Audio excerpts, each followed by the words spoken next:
coherent mode with orthogonal modulation.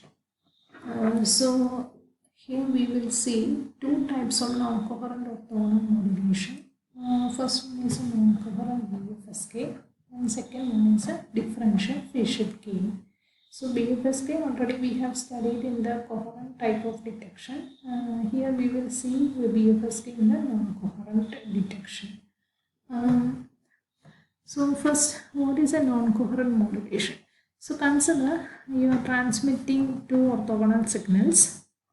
One is S1 of t and S2 of t. Okay.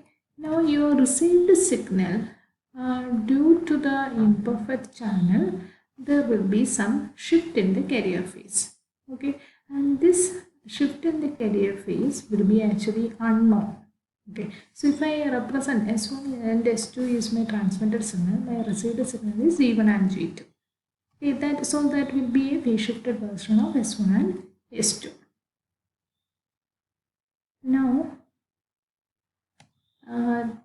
this signal G1 and G2 will be again orthogonal, but they are having unknown carrier phase. Their phase is unknown. So such a signal in scheme is known as the non-coherent orthogonal modulation. So the phase is carrier phase is unknown. Such is known as the non-coherent orthogonal modulation.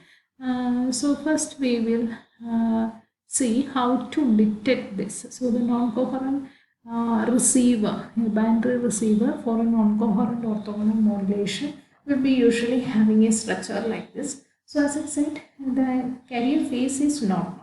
So in the detection or in the receiver part, usually we will be using the amplitude instead of the phase. We will be using the amplitude. So if x of t is my received signal, what I do is first I will be having a filter which is matched to S1 of t, that is your first signal, and you have a filter which is matched to S2 of t, and I find out the amplitude of each of this. Okay, so for that I am using an envelope detector in order to find out the amplitude, and I sample this amplitude and use a comparison device and compare this amplitude. So if the amplitude I1 is greater than I2, if this I1 is greater, I will take a decision in favor of S1. That is this part. So in favor of S1, I will choose S1. If I2 is greater, this amplitude of this path is greater, I will take a decision on S2. Okay.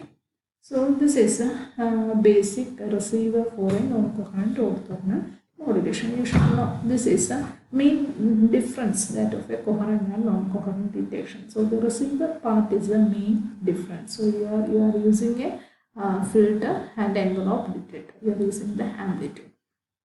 Now we will directly move to the first non-coherent BFSK. That is the first method, that is a non-coherent BFSK. In BFSK, we already have studied BFSK in the coherent modulation. So the transmitter side is the same. You have the transmitter signal Xi of t is root of 2 EB by TB into cos 2 pi FIT over one particular bit duration, so root 2 TB. So here I have FIT. So if I have the first signal as 1, it will correspond to frequency F1.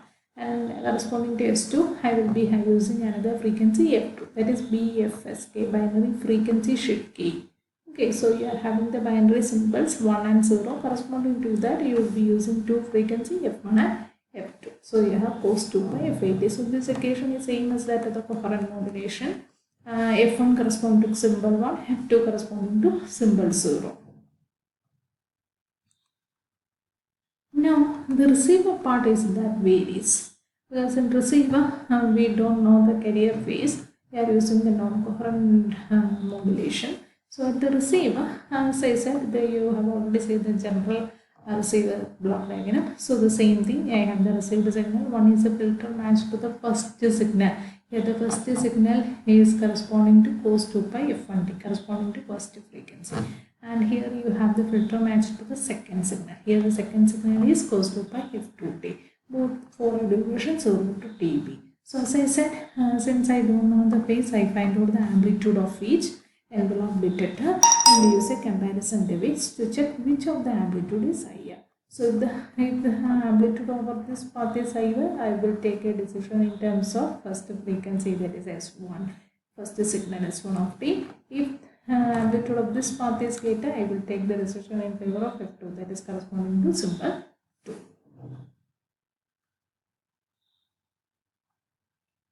So the bit error rate, you should also know the bit error rate. There is no need for studying the derivation. You should know the expression bit error rate. Probability of error is half into e raised to minus eb by 2n0. That is the probability of error bit error rate for a one non-coherent BFSK. Now you have one more non-coherent method, that is a differential phase shift gain, that we will see in the next lecture.